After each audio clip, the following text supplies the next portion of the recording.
ماہ شعبان کے اس بابرکت دن میں چلتے پھرتے ایک بار پڑھ لو، شام تک 600 کروڑ مل جائے گا۔ بسم اللہ الرحمن الرحیم۔ میرے پیارے بھائیوں اور میری پیاری بہنوں، شعبان المعظم کا مبارک دن ہماری زندگی میں آ چکا ہے۔ میرے بھائیوں میری بہنوں، آج وہ دن آ چکا ہے جس کا مجھے بے صبری سے انتظار تھا۔ آپ لوگ آج کے دن 20 سیکنڈ نکال کر یہ وظیفہ پڑھ لینا۔ آپ کی جھولی میں اگر پیسوں کی بارش نہ آئے تو مجھے کہنا، اللہ پاک آپ کے ہر کام میں آسانی پیدا کر دے گا۔ اور یہ جو شعبان کا مہینہ ہے، یہ بہت ہی خاص مہینہ ہے۔ اس کی بہت سی فضیلتیں ہیں، اور اس کی جو فضیلتیں ہیں احادیث میں بھی آئی ہیں۔ حدیث پاک سن لیجئے۔ حضرت انس بن مالک فرماتے ہیں کہ جب ماہ شعبان کا آغاز ہوتا تو رسول اللہ صلی اللہ علیہ وسلم دعا کرتے، اے اللہ ہمیں رجب اور شعبان میں برکت عطا فرما اور ہمیں رمضان نصیب فرما۔ دیکھیں اس کا جو ذکر ہے احادیث میں بھی ہے۔ اس کے علاوہ بھی حضرت ابراہیم کو ہی نے فرمایا ہے، بے شک شعبان اللہ کا مہینہ ہے۔ حضرت ذوالنون فرماتے ہیں شعبان آفات کے ترک کا مہینہ ہے۔ آپ کی کوئی بھی آفات ہیں، کوئی بھی مشکلات ہیں، وہ ترک ہو جائیں گی، وہ ختم ہو جائیں گی انشاءاللہ۔ شعبان وہ مہینہ ہے جس سے لوگ غافل ہیں۔ اس مہینے میں لوگوں کے اعمال نامے رب کے حضور پیش کیے جاتے ہیں۔ اللہ تعالیٰ نے سال کے 4 مہینوں میں رجب، شعبان، رمضان اور محرم برگزیدہ فرمائے۔ ان میں سے شعبان کو چن لیا اور اسے رحمت عالم صلی اللہ علیہ وسلم کا مہینہ قرار دیا۔ لہذا شعبان وہ بابرکت مہینہ ہے جس میں تمام بھلائیوں کے دروازے کھول دیے جاتے ہیں، آسمان سے برکتیں اتاری جاتی ہیں، گناہگار بخشش پاتے ہیں اور برائیاں مٹا دی جاتی ہیں۔ اس لیے شعبان کو گناہوں کی بخشش کا ذریعہ بننے والا مہینہ بھی کہا جاتا ہے۔ شعبان کا مہینہ بڑی برکتوں اور رحمتوں والا مہینہ ہے۔ یہ وہی قابل احترام مہینہ ہے کہ جب رجب المرجب کا چاند نظر آتا تو نبی کریم صلی اللہ علیہ وسلم یہ دعا فرمایا کرتے تھے، رجب اور شعبان میں ہمیں برکت دے اور ہم کو خیریت کے ساتھ رمضان تک پہنچا دے۔ یہی وہ مبارک مہینہ ہے جس میں آپ صلی اللہ علیہ وسلم کی دارینہ تمنا پوری ہوئی اور تحویل قبلہ کا حکم نازل ہوا۔ تاریخ اسلام کا عظیم غزوہ بنو مستلق اسی ماہ میں پیش آیا۔ اسی مہینے میں آپ صلی اللہ علیہ وسلم نے حضرت حفصہ اور حضرت جویریہ رضی اللہ تعالی عنہا سے نکاح فرمایا۔ اسلامی سال کا یہ 8واں مہینہ اپنی رحمتوں، برکتوں اور سعادتوں اور فضیلتوں کی وجہ سے محتمم بالشان اور ماہ رمضان کے لیے پیش خیمہ ہوتا ہے۔ اسی مہینے میں رمضان المبارک کے استقبال اس کے سایہ فغن ہونے سے قبل ہی اس کی مکمل تیاری اور مختلف امور سے یکسوئی کا بھرپور موقع ملتا ہے۔ اس مہینے کی عظمت اور اہمیت اتنی ہے کہ حضور پاک صلی اللہ علیہ وسلم نے خود ہی اس مہینے میں رمضان کی تیاری کی ترغیب دی ہے۔ حضرت سلمان فارسی رضی اللہ تعالی عنہ فرماتے ہیں کہ یہ مہینہ وہ مہینہ ہے جس میں کثرت سے روزے رکھتے تھے کہ صحابہ کرام رضوان اللہ تعالی علیہم اجمعین کو گمان ہوتا تھا کہ آپ صلی اللہ علیہ وسلم کبھی روزہ ترک نہیں کریں گے۔ ام المؤمنین حضرت عائشہ صدیقہ رضی اللہ تعالی عنہا فرماتی ہیں کہ حضور پاک صلی اللہ علیہ وسلم کو یہ بات پسند تھی کہ شعبان کے روزے رکھتے رکھتے رمضان سے ملا دیتے۔ حضرت ام سلمہ رضی اللہ تعالی عنہ فرماتی ہیں کہ میں نے حضور اکرم صلی اللہ علیہ وسلم کو شعبان اور رمضان کے سوا متواتر 2 مہینے روزے رکھتے ہوئے کبھی نہیں دیکھا۔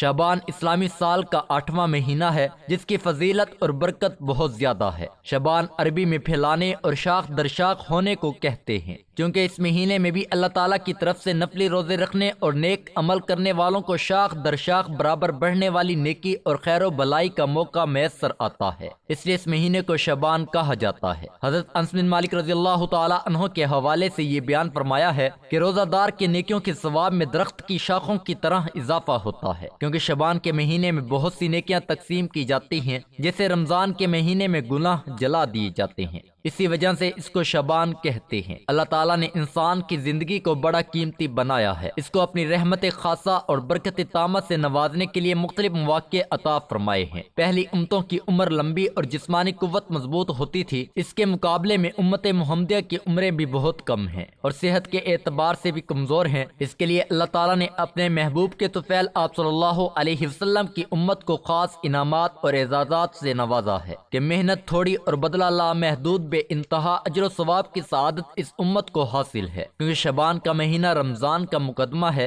جیسے کہ شوال کا مہینہ رمضان کا تتمہ ہے۔ اسی وجہ سے اس مہینے کو خاص فضیلت حاصل ہے۔ رسول اللہ صلی اللہ علیہ وسلم نے ارشاد فرمایا کہ شعبان کے چاند کا شمار رکھو رمضان کے لیے، یعنی جب ماہ شعبان کی تاریخ صحیح ہوگی تو رمضان میں غلطی نہیں ہوگی۔ چنانچہ رسول اللہ صلی اللہ علیہ وسلم شعبان کا اتنا خیال رکھتے تھے کہ کسی ماہ کے چاند کا اتنا خیال نہ فرماتے تھے۔ حضرت عائشہ صدیقہ رضی اللہ تعالی عنہ روایت کرتی ہیں کہ میں نے ایک رات رسول اللہ صلی اللہ علیہ وسلم کو نہ پایا تو پھر ناگہاں وہ بقیع میں پائے گئے۔ تب آپ صلی اللہ علیہ وسلم نے فرمایا، اے عائشہ، کیا تمہیں اس بات کا ڈر تھا کہ اللہ اور اس کے رسول تم پر ظلم کریں گے؟ میں نے کہا، اے اللہ کے رسول صلی اللہ علیہ وسلم، میں نے خیال کیا کہ شاید آپ ازواج مطہرات میں سے کسی کے پاس تشریف لے گئے ہوں گے۔ اس وقت رسول اللہ صلی اللہ علیہ وسلم نے ارشاد فرمایا کہ بے شک اللہ تعالیٰ شعبان کی 15ویں شب کو آسمان دنیا پر نزول فرماتے ہیں اور قبیلہ کلب کی بکریوں کے بالوں کی تعداد سے زیادہ گناہ گاروں کی بخشش فرماتے ہیں۔ مورخین نے لکھا ہے کہ قبیلہ کلب کے پاس تقریباً 20,000 بکریاں تھیں۔ حضرت عائشہ صدیقہ رضی اللہ تعالی عنہ سے روایت ہے کہ آپ صلی اللہ علیہ وسلم شعبان سے زیادہ کسی مہینے میں روزے نہیں رکھتے تھے۔ آپ صلی اللہ علیہ وسلم تقریباً پورے شعبان کے روزے رکھتے تھے اور فرماتے تھے، نیک عمل کتنا ہی کیا کرو جتنی تمہاری طاقت ہے، کیونکہ اللہ ثواب دینے سے تھکے گا نہیں، تم ہی تھک جاؤ گے۔ آج کا وظیفہ سورۃ الاخلاص کا باکمال اور آزمودہ عمل ہے۔ یہ قرآن مجید کی سب سے چھوٹی سورت ہے اور اس کے فائدے بہت زیادہ ہیں۔ یہ سورت اللہ تعالیٰ کو بہت ہی زیادہ پسند ہے، کیونکہ اس سورت میں اللہ تعالیٰ کی وحدانیت کو بیان کیا گیا ہے۔ یہ سورت پڑھ کر اللہ تعالیٰ سے جو چیز مانگو گے اللہ تعالیٰ وہی دیتا ہے۔ قرآن و حدیث کی روشنی سے پتہ چلتا ہے کہ یہ سورت اللہ تعالیٰ کو کتنی محبوب ہے اور اس سورت کو پڑھنے سے اللہ تعالیٰ کیسے انسان سے راضی ہو جاتا ہے۔ سورۃ الاخلاص میں کہا ہے کہ اے محمد صلی اللہ علیہ وسلم، اعلان کر دو کہ خالق زمین و آسمان صرف ایک ہی ہے، وہ تمام کائنات سے بے نیاز ہے، وہ قائم رہنے والی ذات ہے، ازل سے ہے اور اب تک رہے گا، اس لیے وہ نہ کسی شے سے پیدا ہوا اور نہ اس کی ذات سے کوئی شے سے پیدا ہوئی، اس بنا پر کوئی دوسری شے اس کی ہم پلہ نہیں ہو سکتی۔ حضرت انس رضی اللہ تعالی عنہ سے مروی ہے کہ جو شخص شعبان میں ایک روزہ رکھتا ہے اللہ اس کے جسم پر جہنم حرام کر دیتا ہے۔ حدیث میں آتا ہے کہ شعبان میرا مہینہ ہے، اس ماہ میں جو اللہ تعالیٰ کی رضا کے لیے 10 روزے رکھے گا اس کے لیے میری یعنی حضور پاک صلی اللہ علیہ وسلم کی شفاعت حلال ہوگی۔ محمد ابن ابی عمیر نے حضرت امام موسیٰ کاظم علیہ السلام وارث علم نبوت کے 7ویں تاجدار کی خدمت میں درخواست کی کہ اے فرزند رسول صلی اللہ علیہ وسلم، اللہ کی توحید سے متعارف کروائیں۔ امام علی مقام نے فرمایا کہ خدا نے اپنی مبارک کتاب قرآن حکیم میں جو کچھ بیان کیا ہے اس سے آگے نہ بڑھو ورنہ ہلاکت میں پڑ جاؤ گے۔ یہ جان لو کہ اللہ ایک ہے، یکتا ہے، بے نیاز ہے، اس نے کسی کو نہیں جنا، نہ کوئی اس کا وارث ہے اور نہ ہی وہ کسی سے پیدا ہوا ہے کہ کوئی اس کا شریک ہو، اس کا نہ ہی کوئی ساتھی اور نہ ہی شریک اور نہ ہی کوئی بیٹا ہے۔ وہ ایک ایسا زندہ ہے کہ جس کے لیے موت و فنا نہیں، اور ایسا قادر ہے کہ جس کے لیے عاجز نہیں، اور ایسا قادر و غالب ہے کہ مخلوق نہیں ہو سکتا، ایسا برداشت کرنے والا ہے کہ اسے جلد بازی کرنے کی ضرورت نہیں ہوتی، ایسا ہمیشہ رہنے والا ہے اس کے لیے پناہ نہیں، اور ایسا ثابت و قائم ہے کہ اس کے لیے زوال نہیں، ایسا غنی ہے کہ اس کے لیے کسی طرح کی محتاجی نہیں، ایسا عزت والا ہے کہ اس کے لیے ذلت اور رسوائی نہیں، اور ایسا عالم ہے کہ اس کے لیے کسی طرح کا جاہل نہیں، اور یہ ایسا عادل ہے کہ اس کے لیے ظلم کا وجود نہیں، اور وہ اپنی اطاعت میں بخیل نہیں، عقل اس کا احاطہ کرنے پر قادر نہیں، نہ ہی اس تک رسائی کر سکتی ہے، اور آخر ہے کہ اس کے بعد کوئی شے نہیں، وہی قدیم ہے۔ اس کے علاوہ وہ تمام کائنات مخلوق احادث ہیں اور خدا مخلوق کی صفات سے بلند تر ہے۔ اللہ تعالیٰ فرماتا ہے، یا علی، تمہاری مثال میری امت میں ایسی ہے جو سورۃ الاخلاص کی پوری قرآن میں ہے، جو شخص اس سورت کو 100 مرتبہ پڑھ لے تو اس کے 100 سال کے گناہ معاف ہو جاتے ہیں۔ ایک شخص نے رسول اللہ صلی اللہ علیہ وسلم سے عرض کیا کہ میں سورۃ الاخلاص سے محبت کرتا ہوں۔ آپ صلی اللہ علیہ وسلم نے فرمایا کہ اس کی محبت تجھے جنت میں لے جائے گی۔ رسول اللہ صلی اللہ علیہ وسلم فرماتے ہیں، جو شخص اس پوری سورت کو 10 مرتبہ پڑھ لے گا اللہ تعالیٰ اس کے لیے جنت میں محل تعمیر کرے گا۔ اس پر حضرت عمر رضی اللہ تعالی عنہ نے کہا یا رسول اللہ صلی اللہ علیہ وسلم پھر تو ہم بہت سے محل بنوا لیں گے۔ آپ صلی اللہ علیہ وسلم نے فرمایا اللہ اس سے بھی زیادہ اور اس سے بھی اچھے محلات دینے والا ہے۔ رسول مقبول صلی اللہ علیہ وسلم نے صحابہ سے فرمایا جمع ہو جاؤ، میں تمہیں آج ایک تہائی قرآن سناؤں گا۔ لوگ جمع ہو کر بیٹھ گئے۔ آپ گھر سے تشریف لے آئے اور سورۃ الاخلاص یعنی قل هو اللہ احد اللہ الصمد لم یلد ولم یولد ولم یکن لہ کفوا احد تلاوت فرمائی اور پھر گھر تشریف لے گئے۔ صحابہ میں باتیں ہونے لگی کہ وعدہ تو حضرت صلی اللہ علیہ وسلم کا یہ تھا کہ تہائی قرآن سنائیں گے، شاید آسمان سے کوئی وحی آ گئی ہو۔ اتنے میں آپ صلی اللہ علیہ وسلم واپس تشریف لائے اور فرمایا میں نے تم سے تہائی قرآن سنانے کا وعدہ کیا تھا، سنو یہ سورت تہائی قرآن کے برابر ہے۔ آج ہمارا سب سے خاص وظیفہ سورۃ الاخلاص کا وظیفہ ہے۔ اس کے بے شمار فوائد ہیں۔ یہ سورت الفاظ میں چھوٹی ہے لیکن فضائل میں پہاڑوں سے بھی وزنی سورت ہے۔ یہ سورت اللہ تعالیٰ کی توحید بیان کرتی ہے۔ اس سورت کو 3 مرتبہ پڑھنے سے ایک قرآن پاک کا ثواب ہوتا ہے۔ امیر المؤمنین حضرت علی ابن ابی طالب علیہ السلام اس سورت مبارکہ کی تلاوت کثرت سے کرتے تھے اور اس سورت کے الفاظ اور مطلب کو آپ نے اپنے خطبوں اور دعاؤں میں کثرت سے استعمال کیا ہے۔ اس سورت کی تلاوت کرنے والے کے گرد رحمت خداوندی سایہ فغن رہتی ہے۔ اس کی تلاوت کے بعد ہر جائز کام کے لیے طلبہ دعا کرتے ہیں اور وہ دعا قبول ہوتی ہے۔ اس سورت کے نزول کے بعد تمام مشرکانہ تصورات کا قلعہ کما ہو جاتا ہے اور رب جلیل کی ذات کے ساتھ مخلوقات کی صفات میں سے کسی صفت کی آلودگی کی گنجائش باقی نہیں رہتی۔ حضرت اکرمہ نے ابن عباس رضی اللہ تعالی عنہ سے روایت نقل کی ہے، یہودیوں کا ایک گروہ رسول اللہ صلی اللہ علیہ وسلم کی خدمت میں حاضر ہوا جس میں کعب بن اشرف اور حائی بن مغیرہ شامل تھے۔ انہوں نے کہا اے محمد صلی اللہ علیہ وسلم ہمیں بتائیں کہ آپ کا وہ رب کیسا ہے جس نے آپ کو بھیجا ہے۔ اس پر اللہ تعالیٰ نے یہ سورت نازل فرمائی۔ ناظرین ایسا وظیفہ آج آپ کو بتاؤں گا۔ آپ کا گھر خالی ہے، دکان خالی ہے، مکان خالی ہے، کنگال ہو چکے ہو، غربت نے انتہا کر دی ہے، لوگوں نے ستانا شروع کر دیا ہے، لوگ پیسوں کا تقاضا کرتے ہیں کہ ہمارے پیسے واپس کر دو، بس ہم کچھ نہیں جانتے، قرضوں میں ڈوب چکے ہو، بال بال قرضے میں جکڑا ہوا ہے۔ کبھی کوئی آپ کے پاس پیسے مانگنے آتا ہے، کبھی کوئی آپ کو تنگ کرنے آتا ہے، بالکل پریشانی میں ڈوب چکے ہیں۔ آج کا یہ وظیفہ پڑھ لو، اتنا آسان وظیفہ ہے، بالکل چھوٹا سا مختصر سا وظیفہ پڑھتے ہی جو بھی حاجت ہوگی مراد ہوگی، سیکنڈوں میں پوری ہو جائے گی۔ سیکنڈوں کے اندر اللہ پاک نے چاہا تو جو مانگو گے وہ ملے گا۔ یہ وظیفہ اگر آپ کسی کو 10 لاکھ بھی دو گے تو وہ آپ کو یہ عمل نہیں بتائیں گے۔ ایسا عمل آج آپ کو بتاؤں گا۔ شعبان المعظم کا آج بابرکت دن ہے، آپ کہیں بھی موجود ہو سکون سے بیٹھ کر یہ وظیفہ پڑھ لیں، منٹوں میں نہیں بلکہ سیکنڈوں میں آپ کی حاجت پوری ہوگی۔ آج کا پورا دن موجود ہے، کوشش کرنا ویڈیو دیکھنے کے فوراً بعد یہ وظیفہ ایک مرتبہ پڑھ لینا، چاہے تو کسی وقت کی نماز کے بعد پڑھ لو، فجر، ظہر، عصر، مغرب، عشاء کسی بھی وقت کی نماز کے بعد بھی پڑھ سکتے ہو، اور کسی بھی جگہ بیٹھے ہوئے سکون سے اپنے ہاتھوں میں ایک تسبیح پکڑ کر ایک مرتبہ سب سے پہلے درود شریف پڑھنا ہے۔ کوئی سا بھی درود پاک آپ پڑھ سکتے ہیں، درود ابراہیمی ہو یا کوئی بھی جو درود پاک آپ کو آتا ہو وہ پڑھ لینا، صلی اللہ علیہ وسلم پڑھ لینا، یہ صلی اللہ علی محمد پڑھ لینا۔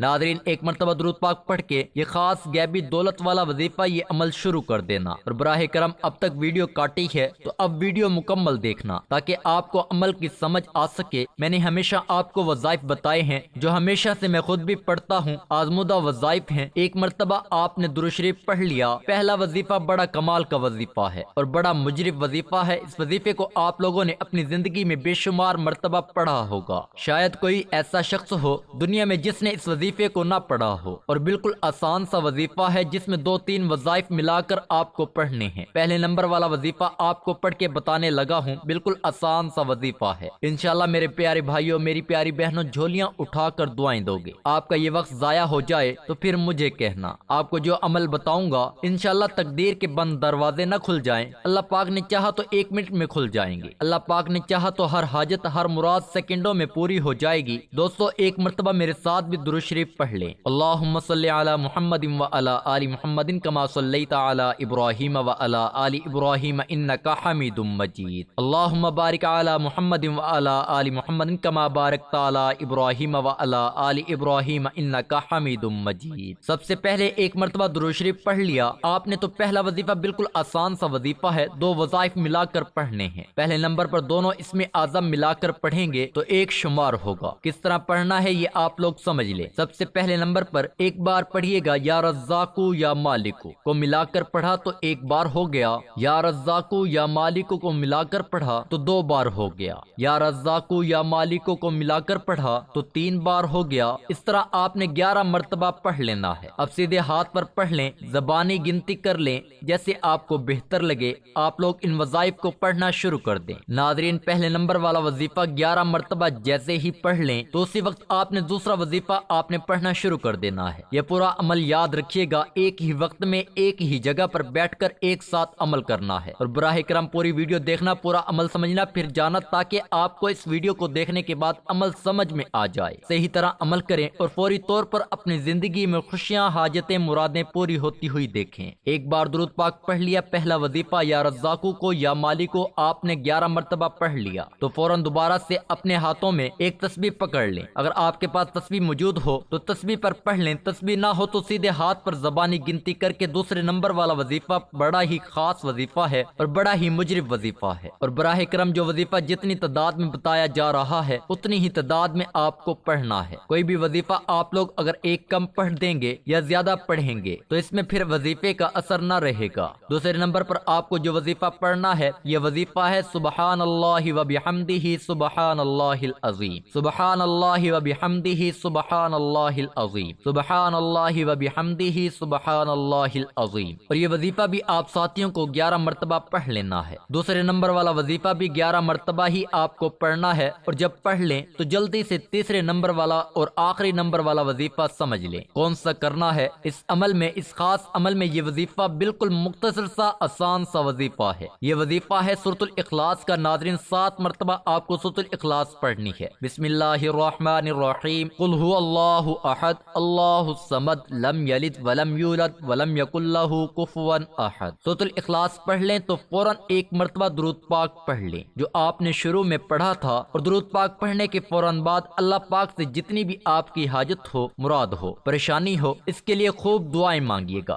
آج ہم اس مختصر سی سورت کے فضائل کے بارے میں بات کریں گے۔ روزانہ کی بنیاد پر سورۃ الاخلاص باوضو ہو کر 300 بار پڑھنے سے 10 فائدے حاصل ہوتے ہیں۔ اللہ تعالیٰ 300 غضب کے دروازے بند کر دیتے ہیں، مثلا دشمنی، قہر، فتنہ، ناراضگی۔ اور یہ آپ کو معلوم ہوگا کہ جب اللہ تعالیٰ ناراض ہوتا ہے تو اللہ تعالیٰ انسان سے نعمتوں کو چھین لیتا ہے، جب اللہ راضی ہوتا ہے تو غضب کے دروازے اللہ تعالیٰ بند کر دیں گے، تو انسان پر رحمتوں کے دروازے کھول دیں گے۔ اس کے علاوہ 300 مرتبہ سورۃ الاخلاص پڑھنے کا فائدہ یہ ہے کہ اللہ تعالیٰ اس شخص پر 300 رحمتوں کے دروازے کھول دے گا، رحمتیں ہی رحمتیں برسیں گی۔ اور اس کا تیسرا فائدہ یہ ہے کہ اللہ تعالیٰ 300 رزق کے دروازے کھول دے گا۔ آج کل ہر شخص روزی کی پریشانی، رزق کی پریشانی، نوکری کی پریشانی میں مبتلا ہے، اس لیے روزانہ 300 مرتبہ سورۃ الاخلاص باوضو ہو کر پڑھیں۔ اللہ تعالیٰ غیب سے رزق عطا فرمائے گا، ہمیں پتہ بھی نہیں چلے گا اللہ تعالیٰ کہاں کہاں سے رزق عطا کر رہا ہے اور کہاں کہاں سے اللہ تعالیٰ رزق کی بارش برسا رہا ہے۔ اور اس کا چوتھا فائدہ یہ ہے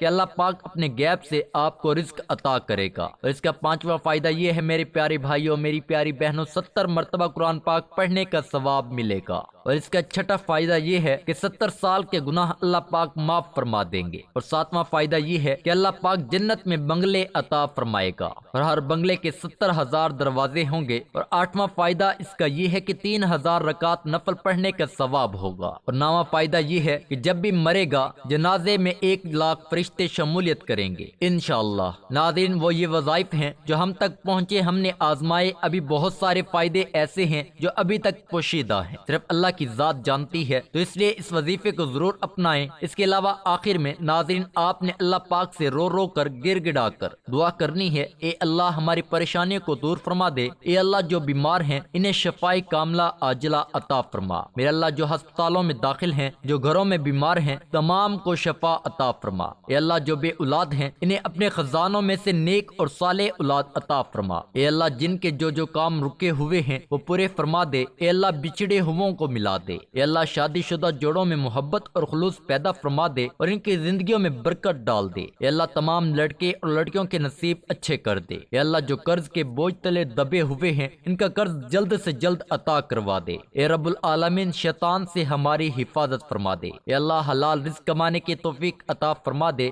آمین ثم آمین۔ ناظرین آپ سے گزارش ہے کہ اللہ تعالیٰ کے 99 ناموں میں سے ایک نام کمنٹ میں ضرور شیئر کریں، اللہ ہم سب کا حامی و ناصر ہو، آمین۔ ویڈیو اچھی لگی ہے تو ویڈیو کو لائک کر دیں، چینل کو سبسکرائب کر لیں، جزاک اللہ، شکریہ۔